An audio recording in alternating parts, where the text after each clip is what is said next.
Hello and welcome to Mastering Dungeons. I'm your host, Shawn Merwin, here with my inimitable co-host, Teos. I don't know what it means, so I assume it's good.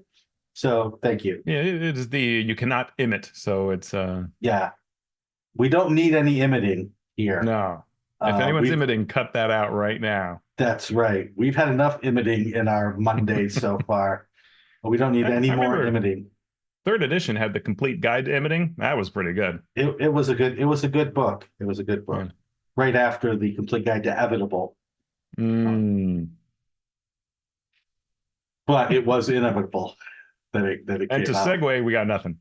We got nothing else, so we're going to go right to our listener corner to hear questions from our listeners that come to us via Twitter and Mastodon and Blue Sky and all of the places where people talk to us. And our first question is from Andrew Basinski via Blue Sky, who said, interesting that you both found, quote, the cost to apply experience in Daggerheart a negative. My initial reaction was really liking the cost aspect. I've had madly negative experiences with players in 2d20 games, horning their traits into every roll. Cost also balances the very widely applicable XP choice.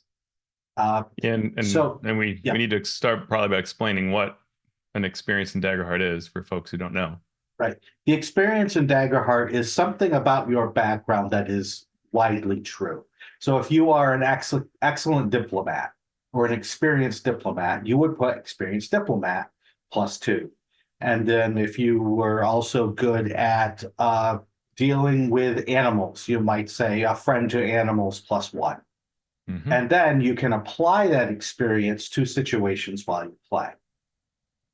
In Daggerheart, you have to, if you want to add that bonus to the check, you spend a hope to get that +2. Yeah. And so that's why we were talking about that cost being negative. I don't remember exactly what we said about it. So let's dive a little bit deeper into that. Yeah. Really, the cost to use that is neither positive or negative, depending on the mechanics of the game and what the game does or what it claims that it's going to do. Yeah. So let's look at two examples of this in other games so we can compare. Daggerheart says right up front that its experiences mechanic is borrowed from 13th Age's background mechanic. In that game, you can apply your bonus from your background without paying any cost, if I remember correctly. Mm-hmm. So if you said that you are experienced diplomat and you are making some role where that diplomacy that you know so well will come into effect, you just add the +2 to the roll. Totally. Yep. Done. Fate has aspects which are very similar to these experiences, where you have a statement that is true about your character. Experienced diplomat is an aspect. Mm-hmm. When you want to use that in Fate, you have to spend a Fate point to gain the benefit of that, whether it's adding 2 to the roll, whether it's re-rolling, etc., etc. Because 13th Age is one sort of game, and Fate is the other sort of game. Yeah. What we are trying to figure out, and in some ways what Daggerheart itself is trying to figure out, is what kind of game is it? I am of the opinion that right now it's more like 13th Age than it is Fate. Why? Because 13th Age is more of a D&D clone. Clone is the wrong word, but it's right. In its heritage that has D&D, and you can tell by gameplay, because there are smaller transactions that happen in checks that lead to larger successes or failures. You are still whittling away hit points. You are still making these smaller checks that tend to focus the story, but they're not large scale things happening with just one roll, generally. Whereas Fate is the opposite. Fate is one of those things where a roll has a lot more weight in a Fate game than it generally does in a D&D derived game. So having a cost and then having that currency that passes back and forth from game master to player in the form of Fate points it's built into the system. what is Daggerheart in that on that continuum? Is it in the center? Is it a little bit to the right? Is it a little bit to the left, leaning toward one or Yeah. the other? We don't know. I love it. I mean, that's a really astute way to look at it. The macro micro transaction analysis is really good. I hadn't thought about that. And it is really true. I mean, 13th Age is really saying we've got tons of little things that apply all over the place. It's a meaty, detailed game. Your round matters. Your heroism is based on the things your character does, not just your ideas or what you talk, what you say. But also, like, the way I looked at it was just what is the kind of story we're trying to tell? And when is the player supposed to provide narrative? And in both 13th Age and Daggerheart, the answer is kind of like as often as you can. We want to remove barriers that would impede a narrative, right? And like 13th Age has things like when you say what your one unique thing is, you can literally change the setting just by saying that, right? If I say I'm the last orc alive, all orcs disappear from the campaign setting, right? And Rob Haynes has talked about that a couple times. And it's the kind of thing that you really kind of don't quite grasp at first when you read the game, but they really want you to have that power. And even in the organized play program, as we talked about some time ago, they said, you know, if a player sits down at your table and says that they are the only orc bard, you need to make a note of that, GM, because all the games you run for anyone from here on out, there are no more orc bards unless one shows up, and then you have to explain why there are two, because here's the long lost other bard, orc bard, right? It's really fascinating. It's such a neat way to look at game creation. And that seems to be exactly what Daggerheart's telling us, right? That like your players will define things and the game will shift around them and you will shift it around them.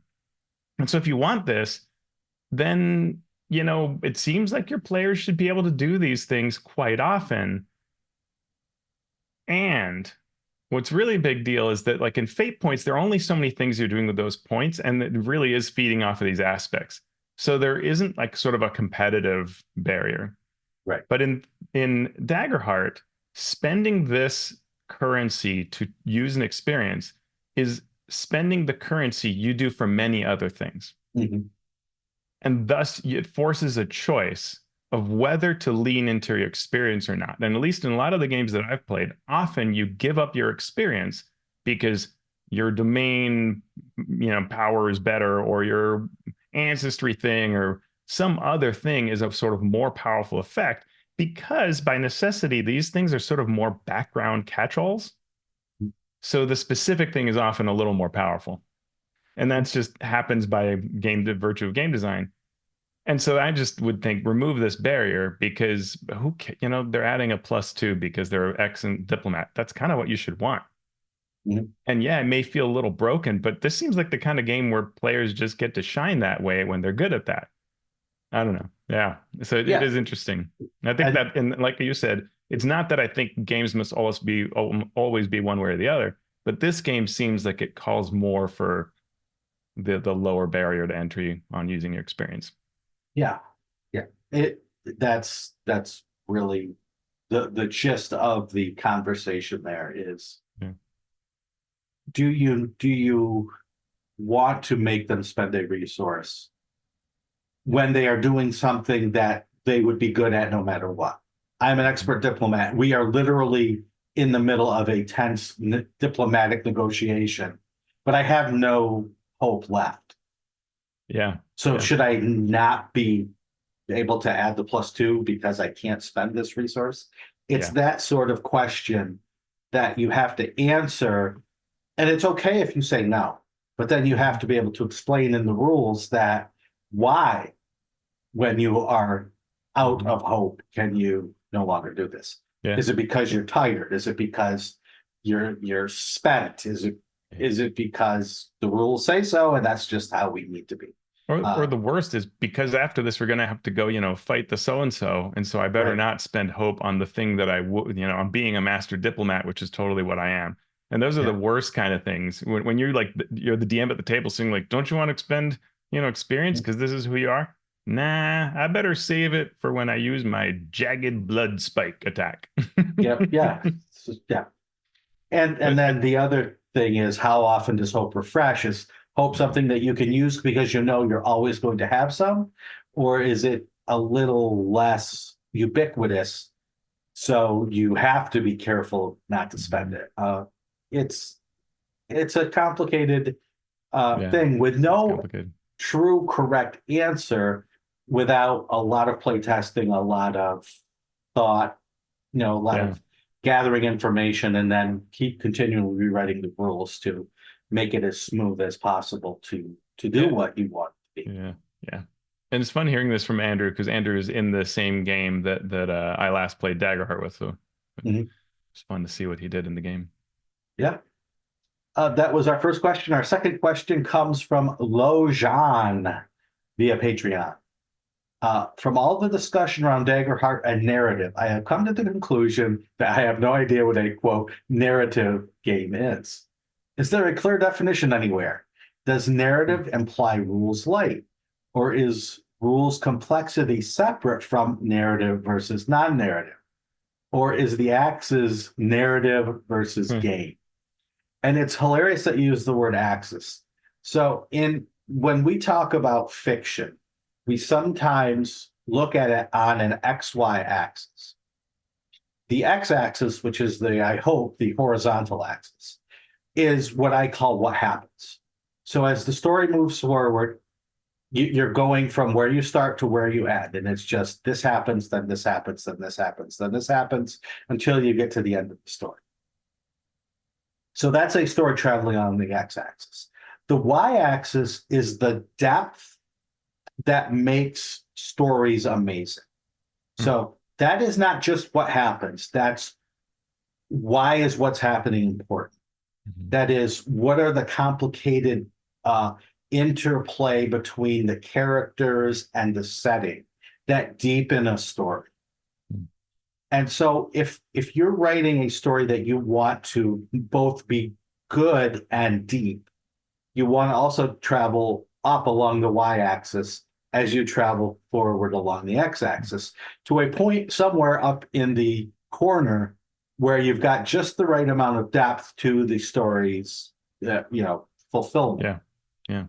And you can look at role-playing games like this too, right? In D&D, you can play a game where you sit down, you roll a die, you say, I hit, I did 7 points of damage, next. And you go through that. And you do your rolls, you do the bare minimum of, quote, storytelling, but you're still telling a story. The Sure. story is just told more in numbers than it is in Yeah. words. It feels like And a that's board game or Hero Quest, right? You're exactly. slaying things, moving forward, and it's a ton of fun. Right. So that's still a story. You're still telling a story. It just might not have the depth and the intricacy and the soul, if you will, that some stories can have. And so when we talk about a narrative game versus a non-narrative game, there is no definition that you could just point to in a book that's correct, because many people will have different definitions. But if you think of that XY axis, you can see how some people want to bring that sort of characterization and the intricate plots, and not just what happened, but why and how and why was it Yeah. important. And so some games are trying to do that. That's what I mean when I talk about that sort of thing. What do you think, James? I love it. That's a lot smarter than my answer as usual. Darn you, Shawn. That's Uh, yeah, I mean, to me, a narrative game is one where you are taking that thought process around stories and I guess where I'd put it really is the interaction between the ostensible story that is presented by the GM and what the players are doing, both their own stories, who am I, where did I come from, what are my goals, and how they interact with that story that the GM presents, and to what extent there is a lot of rich back and forth. The more narrative it is, the more that is a big part of the gameplay, and it's in everybody's brain, right? And a lot of times what we're seeing increasingly is more and more GMs want to up that level, right? And so some games are very naturally coming out and saying, well, what if it's almost all that, right? And in doing that, in trying to reach that goal, often what happens is you remove a lot of rules. because if your head's down on the rules, now if you think of fourth edition, right, a common complaint was people would just stare at their power cards or whatever, and that's all they did instead of thinking about the scene or the whatever, which is a shame because 4E could be all those things. And for many people, it was a super narrative game because it had all this fuel for narrative exposition, if you so chose to use it, as I like to. But, you know, many people got lost in that. And so through that analysis as a game designer, you often think, well, if I remove a lot and I get more to where Fate or Apocalypse World or any number of these games, then I'm really, or Fiasco, right? Where, I mean, here's a scene. We've determined it'll be negative in this way and positive in that way. You describe it. Cool. Now I will do that, right? Super narrative. There's so few mechanics, just the barest to just guide our actions. But as we can see with Daggerheart or 13th Age, it doesn't have to be that way, or D&D, right? You can be super, super narrative. And that's where folks like, you know, we've heard what Dimension 20 like sort of say like, no, I like using D&D because it gives me the framework to play with, and then we can be super narrative on top of that. I don't need a different game. Thank you very much. This is plenty narrative, right? So you can have a lot of play in there. Yeah. And sometimes what people try to do is they try to force the narrative into the game by adding rules. Yeah. So it can become a more rules-heavy game by trying to add the narrative elements, trying to link the character's backstory to their power or to the plot or all that. And we are going to discuss that in the second part of the show when we talk about what Daggerheart says about running a campaign. We're going to get directly into this topic again. So keep listening, keep watching the second part where we'll get more in depth into this. So thank you to Andrew and Shawn for those questions. Now let's get into our news and commentary section, starting with a surprising number about the D&D movie. What did we learn? I'm a sucker for reading everything Dave Clark says, as he continues to be the #1 D&D movie fan in terms of how it's done. And he shared on Mastodon a question, and then a day later he kind of provided the answer, which was obvious if you know Dave Clark, but with some facts, which is his question was, which movie did better? And these are both movies that are on Paramount Plus: Teenage Mutant Ninja Turtles or Honor Among Thieves. And he said it is, in fact, Honor Among Thieves, which has now spent all but 2 days of this year, 2024, in Paramount Plus's global top 10. It is the 7th most watched film. But it's really amazing to think of like top 10 watched films globally on Paramount Plus is Honor Among Thieves, right? And Paramount, he notes, has insisted that Teenage Mutant Ninja Turtles was this huge success and a much bigger success, perhaps because of the toy licenses and the millions made on merch, and that's certainly been success. And he says that movie has been in the global top 10 every day, but is only their 10th most watched movie.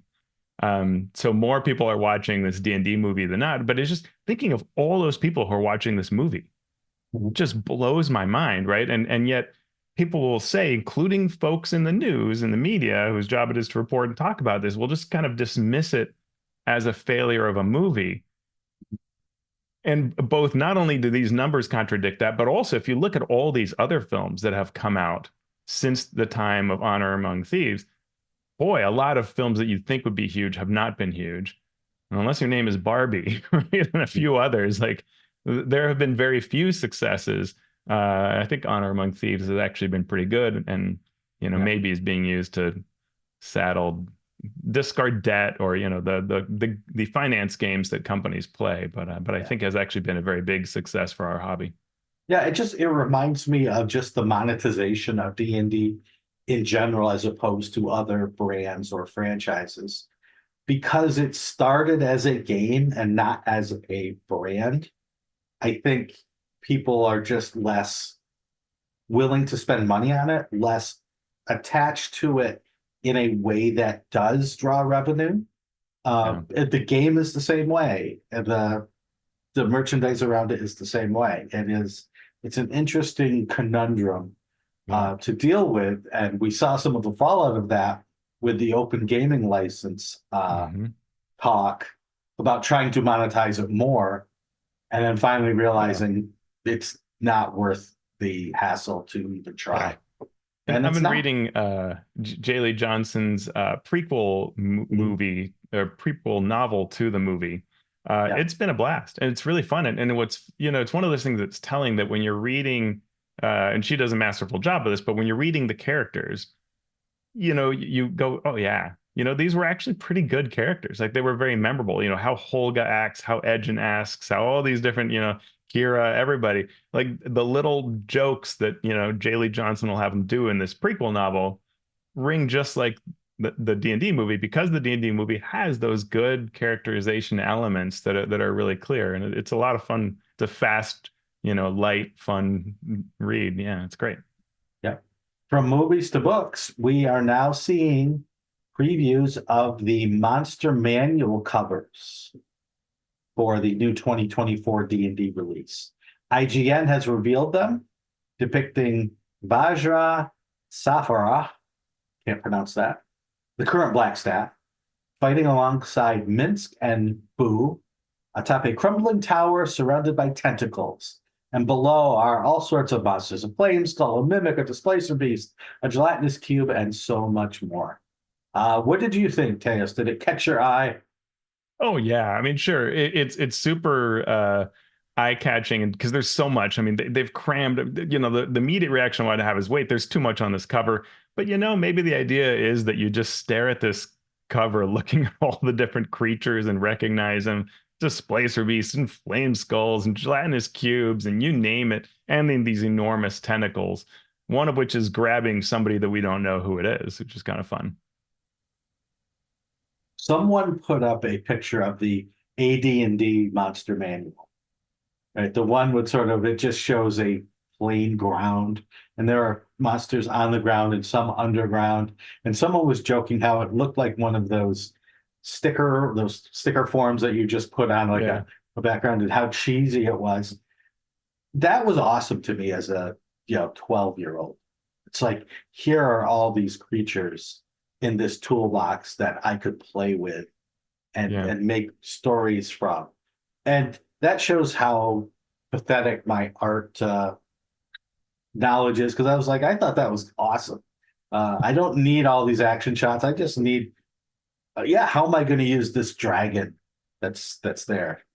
So Yeah. I I mean, it's all beautiful art. It's all fine. I think in general, we're going to look at a piece of art when we're critiquing it, which is what happens when we get it shown to us ahead of time, and we're going to be critical of it. We're gonna examine it, but in the end, when it's on our bookshelf in our hands, all these covers are really good, and we got to see the alt covers, which the alt cover was on a site called Dexerto, which all the folks in our Discord community were saying this is clearly pharmaceutical. Ask your doctor before reading Dexerto. Uh, and the alt cover is a close-up of a mind flare. It again has this sort of gilded trim border, gold framing. Simon Meyer did the gold framing. Alana Richards is the artist who did the image. The mind flare is sort of holding a tadpole. It's hard to tell whether it's like chucking it at us or offering it, but either way, it's all bad news when it comes to mind flayers and tadpoles. Um, and that got a lot of reaction because the mind flayer looks a lot like the mind flayers in Baldur's Gate 3. And in fact, Josh Herman, head of art for D&D, said, if you had said 12 months ago, have you heard of a mind flayer? I don't think everybody would have, but now I think a lot of people do. We wanted to put that out there as a quote, this is also the same game as Baldur's Gate 3, end quote, to help create that extra connection with fans that this is sort of the same thing, and actual quote. So, I thought that was, I mean, they're just saying it, right? Like, we're copying Baldur's Gate 3's Mind Flare so that we can make connections to that audience, which is okay. Yeah, like they're really digging into this sort of video game transition side as a way to grow the edition. Okay. Yeah.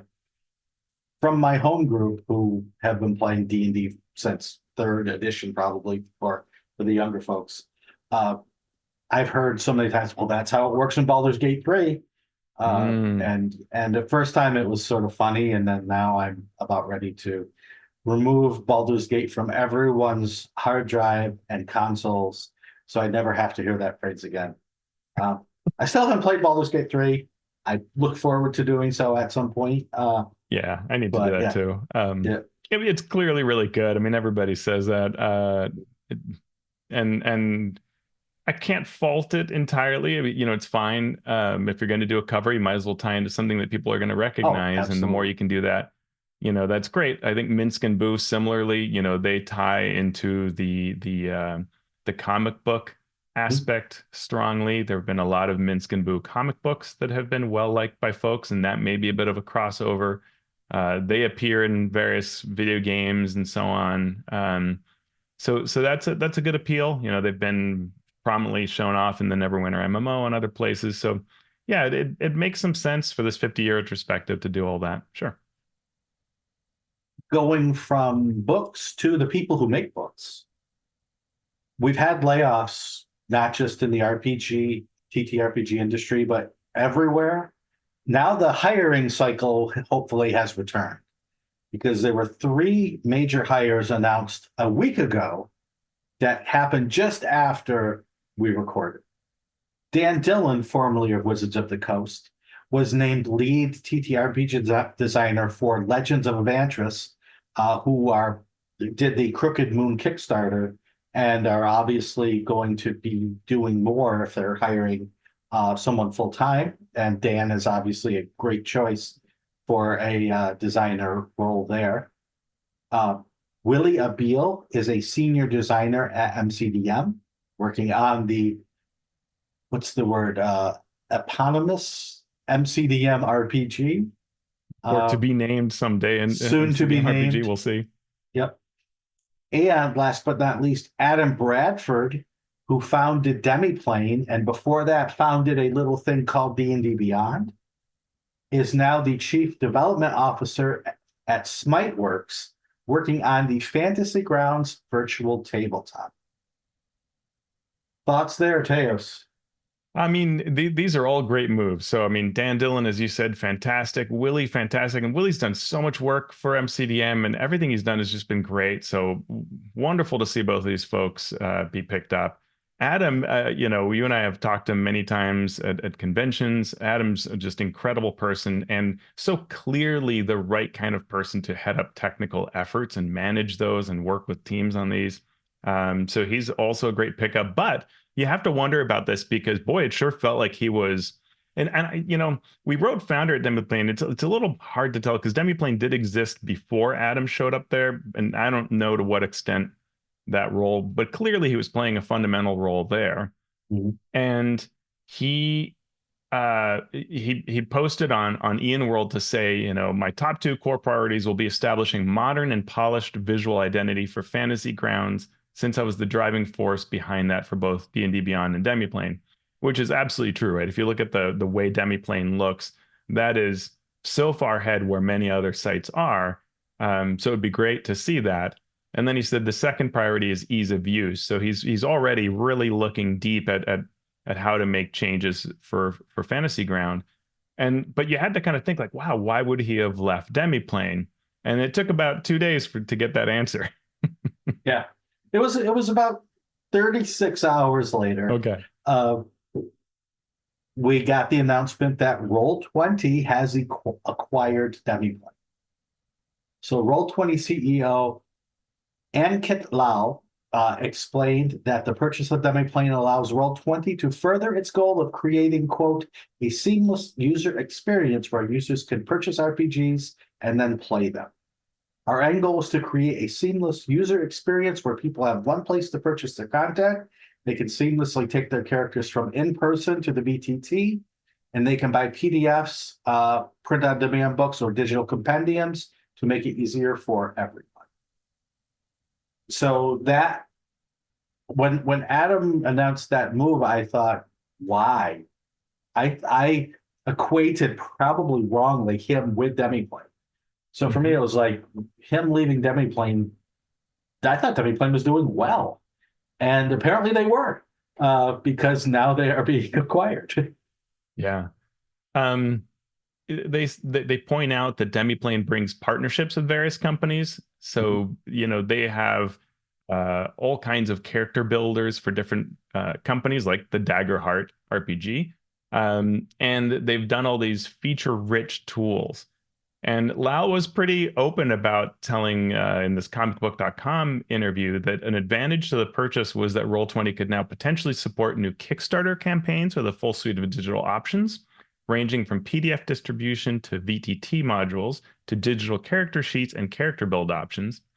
And he said that 5e users would see a massive upgrade in character building and management. And if you've used Roll20, one of the challenges there is that the character sheet, it's not a gorgeous experience, right? It's not beautiful in terms of being pleasing to the eye. It's not always super easy to implement. There are also a lot of problems with how character sheets are updated for other games. 5e is one thing, but other games can struggle, from what we hear from publishers, to get their character sheets implemented or updated, have functionality added to them, and that all impedes everything. So maybe this lets them move faster or move better. And Demiplane's CEO was quoted with regards to this sale saying about Adam Bradford, as we moved into this was just a spot where both organizations looked at each other and said that there's a path here, and Adam wants to take a different one. We wish Adam the best, and I'm really excited to see where Adam goes next. I think he's going to do some amazing things. And, I think even before I read this quote, I was thinking, okay, when Roll20 is buying Demiplane, one of the things that happens in these situations is everybody has to say, okay, great. Yeah, we want the tech. We want the this. We want the people who do all the nuts and bolts. Now we got to look at the executives. And there's only so many executive spots in a company. So are you bringing over their executives? And, you of course have to accommodate the CEO in some way or buy them out in some great way. But everybody else is sort of one too many unless they really have a clear fit. And I could see that maybe with the history of everything that's been done, they could say, well, this doesn't quite work. And Adam goes, yep, this doesn't quite work. And then they head off in different directions. So I think Adam will do amazing things. I agree with the Demiplane CEO. I think there's no way Adam won't. Too brilliant to keep down for sure. Yeah, it will be interesting to see what Adam does. It will be interesting to see what this acquisition by Roll20 of Demiplane means in the larger market, because Wizards was still playing ball with everyone, right? They were still allowing stuff to be sold on Roll20, even though they're ostensibly working on their own virtual tabletop. They have maps. Their store. But now this is an added question, because while Demiplane was they could have a character builder that used everything from Creative Commons.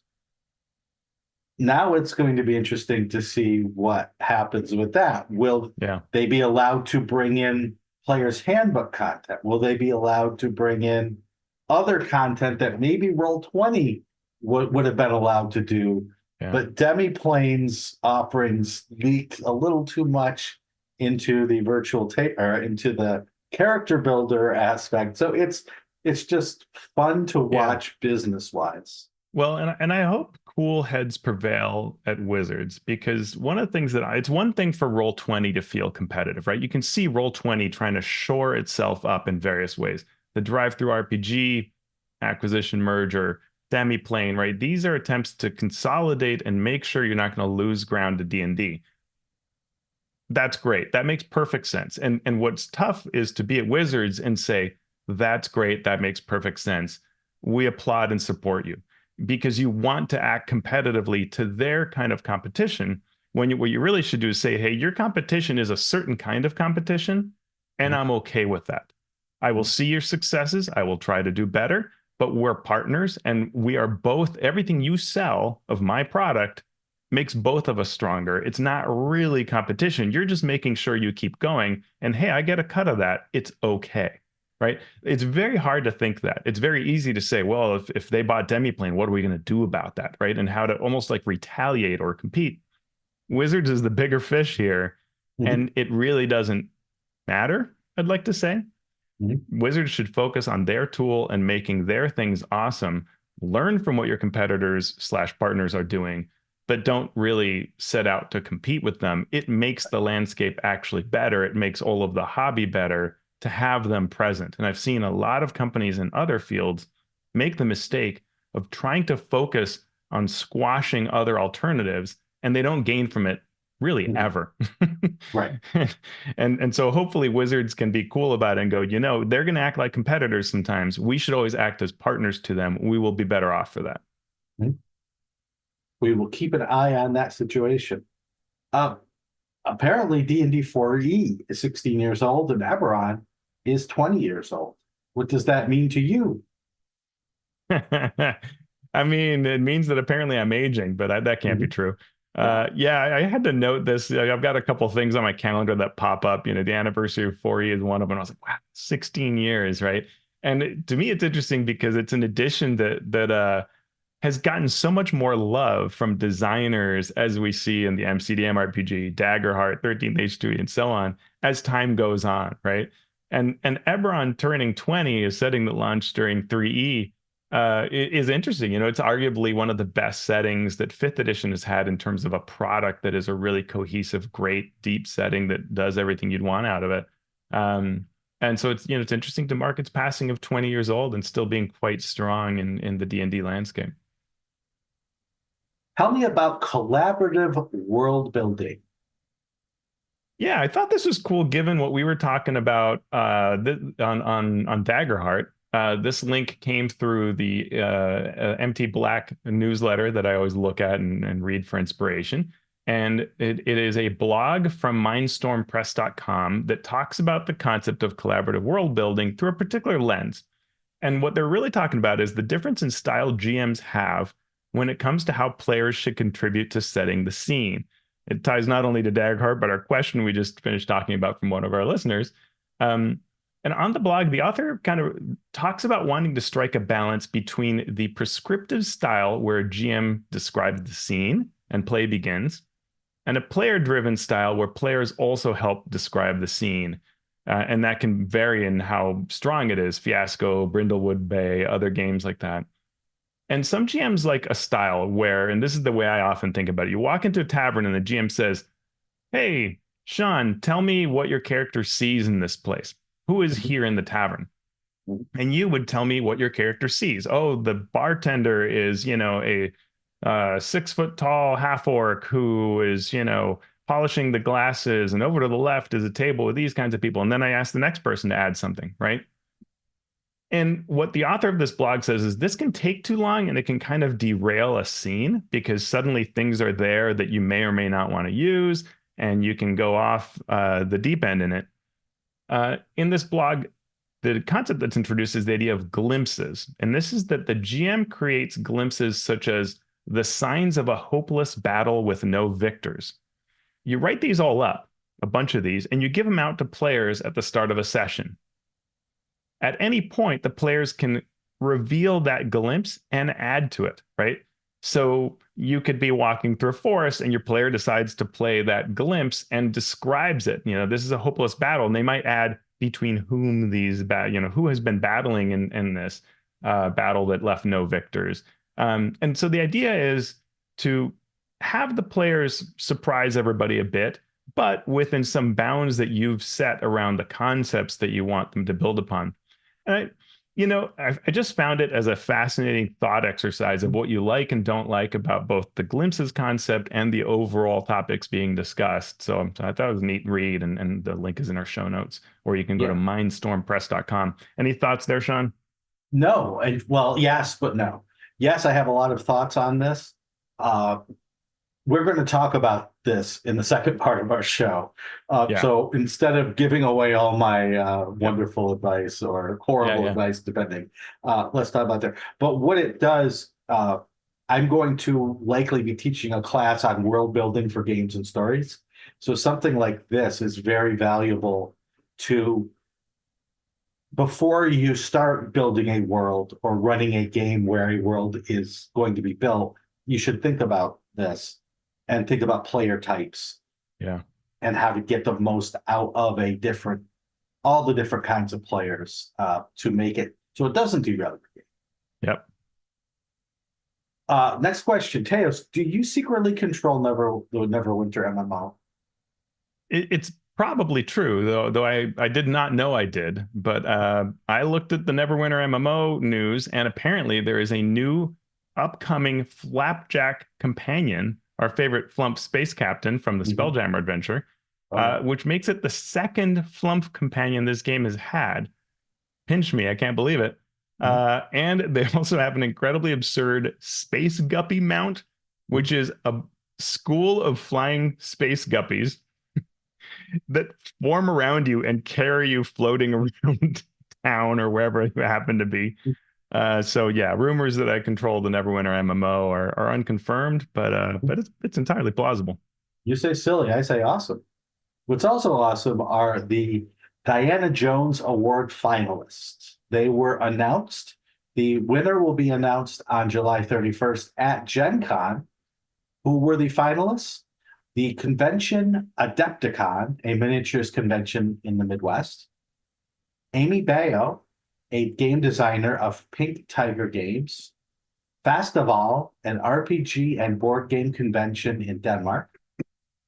The organization TTRPGs for Trans Rights in Florida, a charity bundle organized by Rue Devon? I don't know the name because what was given in the announcement was at least the announcement that I saw on one of the social media sites was their, I think, Twitter handle. And so all I saw was the name Rue. So I don't know their last name. Okay. And finally, the Paizo Workers Union, all up for the Diana Jones Award this year. In other creator news, we are seeing a fun short set of short adventures for the Cypher system called The Light Fantastic.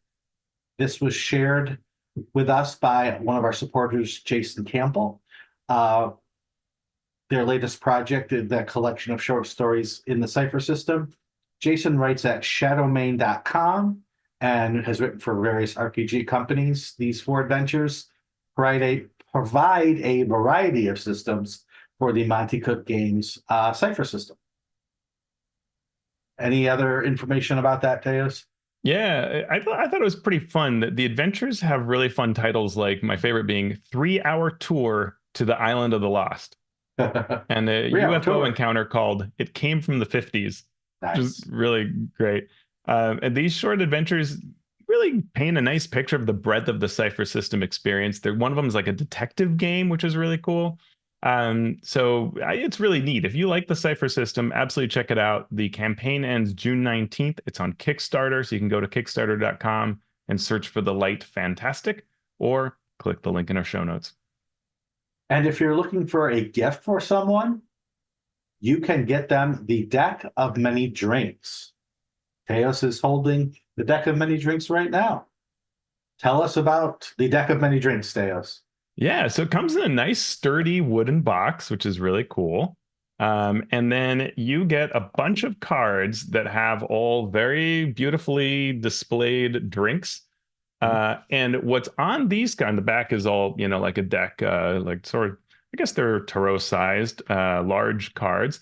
And they have names like Dark Elf and Gnomish Nightcap and Slippery Gripply, Barbarian Rage, Necromancer, Sweet and Sour Soror. A lot of puns. And you get a description of a benefit and then kind of additional details on a benefit. And so the idea is that you can give these out like you would the Deck of Many Things or the Deck of Illusions and draw a card. And then the player magically receives that, or the character magically receives that drink and may use it with whatever the benefit is. So the Dark Elf, a darkness spell is immediately cast and is centered on the drinker, and then it has some additional rules information on that, right? So it's that kind of thing. And you can drink it or you can pass it to somebody and they can drink it on their turn. You also get a booklet, and the booklet, and we of course got a copy of this, which is pretty obvious. The booklet has not only various rules for how to use this deck, but it also has, which is really cool, actual cocktails. So you can make a cocktail called Dwarven Forge, and it tells you exactly what to do and mix. And so this is also not only a thing you can do in game, but as a way to celebrate game night with some themed beverages. You can also mix and match the experiences. So you can have like, well, when you actually take the gelatinous cube shot, your character gains this benefit because they're taking the gelatinous cube shot. So often like when I'm trying to tell folks like like what to get me for birthdays or Christmas or whatever, I'm like, I don't know, I kind of own everything. This is a great thing to put on that list of your gamer probably doesn't have this, and so you can either ask for it for yourself or give it out because it's probably not something that anyone else is. You're not going to buy it for yourself immediately. And so it makes a great thing to be on that list. So I highly recommend it. It's fun. It's of course not like you don't need this, but it's neat. And especially if you're like, boy, I've been wanting to make drinks and theme them somehow. Well, this does all that work for you. There you go. And it's through, I should say, Simon and Schuster. They made this. They published this. It's by Jeff Aldrich and John Taylor. It's $20, which I think is really reasonably priced for the contents and the quality of it.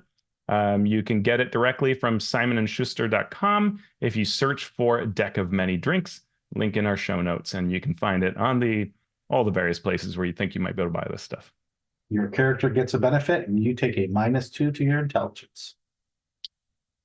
That's what I'm looking for. And that concludes our news and commentary section.